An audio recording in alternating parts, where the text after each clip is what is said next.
All right, Brandcast was yesterday, and I felt it was time to talk about that because every year YouTube spouts off some nonsense, but I actually think there was some good stuff that was discussed in Brandcast. So usually Brandcast is a time where YouTube comes together in New York City and they announce a lot of the new initiatives that they're working on. They usually give some statistics that we don't know about, and this year they actually announced quite a few things. I think I had anticipated there would be a lot of artificial intelligence conversations.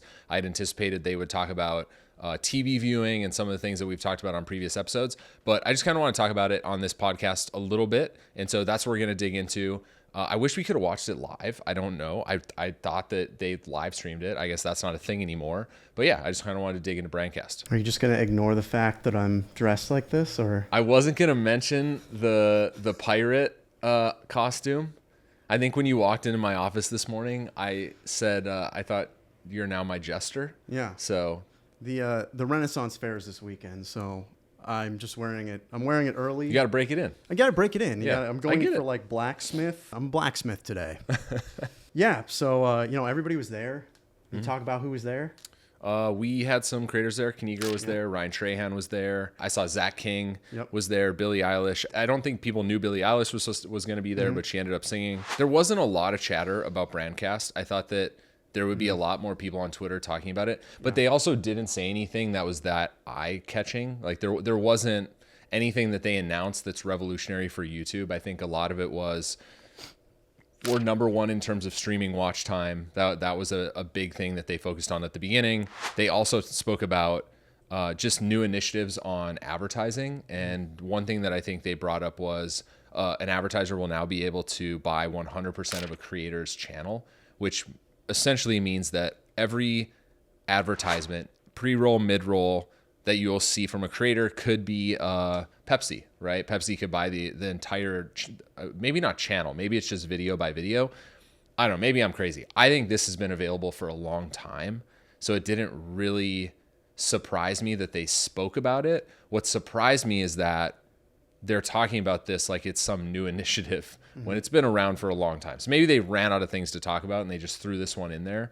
But from my perspective, I thought that I have told brands this before, that they can buy the entire video. So I'm not 100% sure like why they made this such a big thing.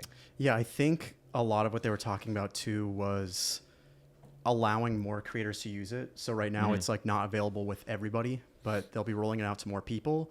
And then also they were focusing on the top 5% of creators, it looks like, beforehand. And now they're really looking at the top 1%. I know that you had talked about that it was kind of like a more targeted. Why go from the top 5% to the top 1%? You'd think that they would want to go the opposite direction. Give the ability to sell the entire video or the channel to more creators, people, not less creators. The top 1% of creators already get everything. They benefit the most from multi-language. They benefit the most from higher RPMs. They have high fill rates. They get all the brand sponsorships. Like, no offense to the 1%, but the 1% of YouTube creators don't need more money. Like, they're already doing incredibly well. What I would enjoy is to see people up and coming, like a Victory Outdoor Services type channel, or some channel that is like specifically just fishing, and now like an outdoor business or a fishing business could go buy that entire channel. I wish that was available, but they're not. Those channels are not in the top 1%. So if you go on a YouTube dashboard, there's a breakdown where you can see ad units, and a lot of ads are sold in auction, which means that it's a bidding process. And a lot of those auctioned ads are skippable ads, banner ads. They're things that are easily accessible if you're in Google AdWords. And then there's the ones that are called preferred, and those are like the 30-second non-skippables. And so usually channels with high RPMs have really high preferred fill rates. And the channel that I showed you, which I won't name, had a 0.1% preferred fill rate, which is incredibly low. But if I showed you a few other channels, they would probably be in the like 20% fill rate on preferred, which means that their RPMs would be incredibly high. What affects a fill rate? Like, why was that channel specifically? Why do you think they didn't have a high, or why don't they? They do a little bit of swearing. They're definitely vulgar. There's a lot of sexual jokes. If I said the channel, everyone would know who it was. But that's the reason. It's like it's hard to get advertisers to advertise on a channel that makes that type of content. Gotcha. Also, some sports news that happened. I actually forgot the sports news. What was it? I got the sports news for you. YouTube has the rights to stream. Oh, WNBA. Yes. I don't know how I feel about this one. I watched my first WNBA game ever because Caitlin Clark played. Sure. And I didn't watch the whole game. I wanted to see her just play a little bit. I've never watched a game before. It seemed like the atmosphere in the stadium was actually pretty incredible. Like people, like there was a lot of people there. Counter to what the WNBA or things that I've heard about the WNBA, where there's like no fans in attendance. I'm just a little worried that we're at the point in the WNBA where there's a lot of hype around a few players, and that's eventually going to die down. Yeah. And I hope it doesn't, but that's probably why that one didn't excite me too much. But if I was a creator, I would think about making some content based around the WNBA, because like I said earlier, when you're watching WNBA videos on YouTube, you're going to get videos in your suggested that talk about the WNBA or that are related to the people that are playing in the WNBA. Yeah, I haven't been keeping track of like the actual numbers and how many tickets they're selling. I mean, at the beginning of the season, they're selling out tickets. Tickets were going for like $300. But like at a certain point, are we going to see that kind of fall off? Because it really is like a few key players that entered. And, you know, I think signs are good, but I kind of agree with you in a sense of like, should that have been what they buy, you know? No. And I think that was just probably one thing that they wanted to announce because of the hype around the WNBA right now. But it's no surprise that the NBA, the MLB, NHL rights are something that YouTube is bidding for. It's just those deals aren't done, so it's not something they could talk about. Roger Goodell was in attendance. NFL Sunday Ticket was massive for YouTube last year. It was a big question mark going into the year. I think YouTube had a lot of question marks about how it was going to do, how many signups are they going to get, do people care about NFL Sunday Ticket? They completely blew everyone's expectations out of the water with how well it performed. And so they're obviously doubling down on Sunday Ticket. I would imagine that a lot more creators are going to get involved in NFL Sunday Ticket this year going into the season. And I anticipate seeing June, July, August, we're going to see a lot of creators talking about buying NFL Sunday Ticket. Because what ends up happening is like most of the NFL Sunday Tickets are bought before week 1 or probably in the first 2 weeks of the season. You're not going to pay $350 for NFL Sunday Tickets 6 games into the season. And the one thing that I think is actually stupid that they don't do is they should prorate it. So if I'm 8 weeks into the season and I want to buy NFL Sunday Ticket and I'm now following the NFL, I should only have to pay $210 or whatever that comes out to for the rest of the season. Because I'd imagine, like I just said, NFL Sunday Ticket is sold at the beginning of the year and then people don't buy it for the rest of the year. But you need to give them an incentive to buy it for the people that maybe forgot and then don't want to spend that crazy amount of money. Gotcha. And then QR codes. Well, this goes back to a lot of TV viewing. So if you're watching a brand sponsorship on your phone or computer, like you obviously have a clear way to go to the description of that YouTube video and click on a link. Because of the rise in TV viewing, there's no way to do that. Like and I actually don't know if this is accurate, but I'm pretty positive there's no way to go to a description of a YouTube video on a connected TV. So the only way, if you're trying to get someone to download your app, it's weird. It's like really weird. Yeah, you got to like kind of. You just don't do it. Like people aren't going to be doing that. But even if you could go to the description on a connected TV, you couldn't click on a link, right? It wouldn't take you anywhere. And so the way that you counteract that is you have a floating QR code, and everyone is obviously holding a cell phone or has a cell phone within their proximity as they're watching YouTube on their couch. And hopefully the thinking is like scan this QR code and that'll direct you to wherever you need to go to download that specific thing.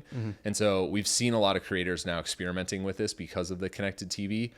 And I've just seen this from my perspective is brand click-through rate. So say that you're advertising Raid Shadow Legends, your favorite mobile game. I love it. Okay, so Raid Shadow Legends is getting advertised. The link clicks to go download that game have been going down year over year. And it's just because the viewership on YouTube is becoming so separated between mobile phones and PC and TV. And so it's like whereas like previously a lot of the viewership was coming from mobile. And it was very easy to convert someone to click on a link. It's just not like that anymore with all the viewing that's happening. And because YouTube has become so global and those games aren't available in every single country around the world. Yeah. The other thing, it kind of looped into, I would say, like technology, and what they were talking about is YouTube announced a new Google AI powered format optimized for connected TV. So it's like non-skippable ad assets. And they're powered by Google AI. I'm not 100% sure what that even means, but I guess when you throw AI in there, everyone gets excited. The way that it will, like, it's like targeted. So yes, it'll target the person based on like where they're located in the world, and then it has a programmatic ad based on your IP address or something. Like that. Or how previous ads have been going. And they're non-skippable. Non-skippable, yes, just for TV, for TV viewing. So kind of a lot like traditional TV. The one thing though that YouTube streaming, like even YouTube live streaming doesn't do, is I don't believe they do non-skippable stream ads. Like if you're watching, who's the Weather Channel? Ryan Hall-Y'all. Ryan Hall-Y'all. If you're watching Ryan Hall-Y'all, you don't usually get unskippable ads, right? You get skippable ads. Yep. Like I don't think I've ever gotten, and so that's hopefully something that they will add into live streams for someone like Ryan Hall-Y'all, because then his RPM will drastically increase because people have to stay for the life of that ad. Sure. So I'm guessing that also hopefully applies to YouTube live streaming, not just video, not just TV streaming or VOD streaming. VODs, yep. Yeah. So that's one thing, and Twitch does this, and it drives me absolutely nuts. Is like you go onto Twitch, I click on Tyler 1, and all of a sudden I'm hit with 2 ads that I can't skip. They're like 3 minutes sometimes. Yeah, and so before I even have an ability to watch a second of Tyler 1 stream, I have to watch 3 minutes of unskippable ads on Twitch, which is a terrible user experience. And I hope YouTube doesn't get to that, but I at least think a 30-second non-skippable needs to happen. And then the last thing that Neal talked about is, he said that creators and YouTubers should be able to win Emmys. Saw a big article about this. The one thing I'm not sure on the win Emmy situation is, do you need to be in the guild? Like, do you need to be union to win an Emmy? No. In fact, in 2016, they announced that creators can win categories for short form series or long form series. So it has to be, a certain level of production. And actually some channels have actually won, but it's the Creative Arts Emmys and not the primetime Emmys that Neal Mohan is talking about. So I think that's what he's advocating for, is like they have other categories for like art and, artistic vision, short form, things like that. But I think what he's talking about is like prime time, what we're watching. We see celebrities, like he's saying that, which I don't think that like there's been a ton of representation there. Yeah. I mean, I totally agree with him. I do think creators should win Emmys. I think it's only a matter of time before the first creator wins an Academy Award. We just saw, I watched an episode on Colin and Samir I think it was yesterday, where they talk about this creator who released a short film on YouTube. He wasn't able to get any type of distribution deal, so he put it on YouTube as it's just like last place where he wanted to put it. It ended up getting a ton, like millions and millions of views, and then he did a deal with Sony to do his next video or his next film. And so, yeah, the next generation of filmmakers are being born on YouTube. I do think it's a matter of time before they're winning Emmys and Academy Awards. And so I don't know why they wouldn't be in the conversation. We're seeing this all blend together. Netflix and Fox and YouTube, it's all the same thing. It's all content, right? YouTube is obviously dominated by creators, and creators are making like all their own like UGC style videos. But how is that any different from Netflix? The only difference is Netflix is funding the videos and they own the videos or own the films, own the shows. Whereas like YouTube, all the creators can fund and produce it themselves. It's just a little bit different business model, but I don't see how they're that drastically different when it comes to winning awards. And so I am a little surprised when you did the research that 2016 was the last time we had seen someone win an Emmy. Because that was when they said you could win one. Oh, could win an Emmy, but nobody's ever won it. No, and especially like the primetime Emmys, they're talking, again, it's like a separate category almost. That's fine. Emmys, yeah. But I do think it's a matter of time. And when we're seeing it now, YouTube is #1 in watch time.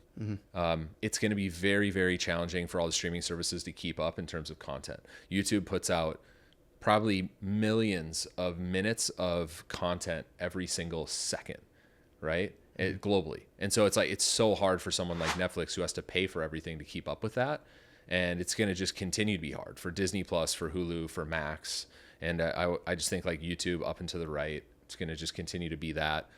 And yeah, Brandcast wasn't really anything that stood out in my mind. I know you and I talked about it at the beginning of the day yesterday. I think we had anticipated it to be a much bigger thing and a much bigger day with a lot more conversation around new things that they were working on, like where they were expanding. The one thing I did like that they kept saying is that the creators is the focus of the platform. And it's good to hear YouTube say that, because there were years where I don't think YouTube really thought that the creators were the reason the platform was successful. And they didn't really lean into creator first. And so it's good to hear them now talk about like creators are the future of YouTube, and we're going to do whatever we can to just support and help. And yeah, it's good to hear that like coming out of Brandcast. Thanks guys. Hopefully this was helpful on Brandcast. And yeah, hopefully we get some more news out of YouTube in the future about sports. So until the next one.